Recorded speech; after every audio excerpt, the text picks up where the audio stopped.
তাজনুর, আর্জেন্টিনার সমর্থকরা ম্যাচ জয়ের ব্যাপারে কতটা আত্মবিশ্বাসী? আপনি যেমন আত্মবিশ্বাসী, আমিও আত্মবিশ্বাসী, এবং আমার পেছনের যেই ক্রাউড, যেই জনসমুদ্র, তারাও আত্মবিশ্বাসী অন্তত আজকের এই ম্যাচটি জয়ের ব্যাপারে।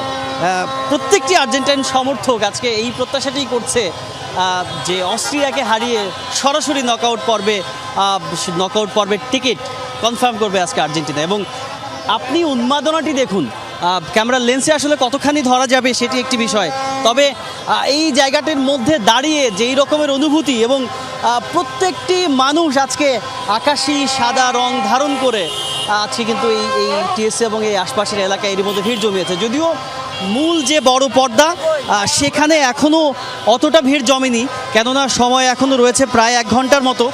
এই পুরো সময়ে তারা পরিবার, স্বজন, বন্ধুবান্ধব যে যার সঙ্গে রয়েছেন প্রত্যেকেই আলাদা আলাদা করে একটা দারুণ মুহূর্ত কাটাচ্ছেন। বিশেষ করে রাজু ভাস্কর্যের সামনে যে জায়গাটি এবং সেখানে যে জমায়েত, তারা কিন্তু আমি গত 2 ঘন্টা ধরেই দেখছিলাম যে তারা উল্লাসে একেবারে ফেটে পড়ছেন। এবং বুভুজেলা বাঁশি, আপনি জানেন যে ব্রাজিল বিশ্বকাপের সময় এই বাঁশিটি স্টেডিয়ামে অনেক বেশি জনপ্রিয় হয়েছিল। সেই বাঁশি এত হাজার কিলোমিটার দূরে এসেও ঢাকা শহরে, অর্থাৎ এই বাংলাদেশে এখন চারপাশে সেই বাঁশি বাজানো হচ্ছে।